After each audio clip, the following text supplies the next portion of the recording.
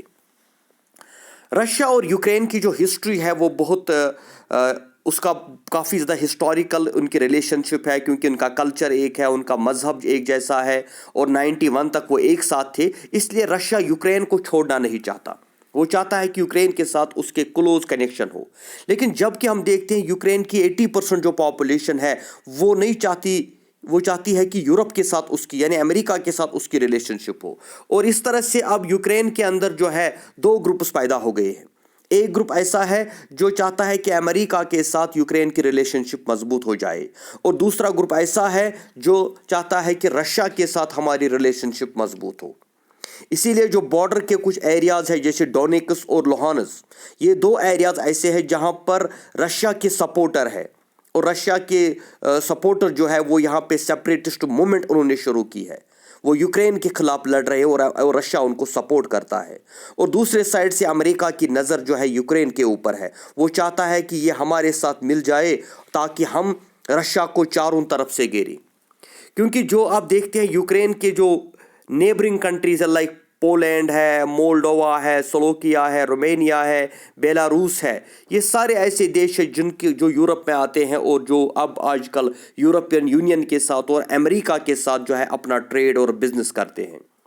صرف ایک یوکرین ابھی تک ہے جو رشیا کے ساتھ ابھی ہے، جو ابھی تک نیٹو کا ممبر نہیں بنا۔ اگر یوکرین بھی امریکہ کے بلاک میں چلا جاتا ہے تو رشیا کے لیے پرابلم کھڑی ہو جائے گی، کیونکہ پھر چاروں طرف سے رشیا جو ہے یہ گھیرے میں آ جائے گا، اور اس طرح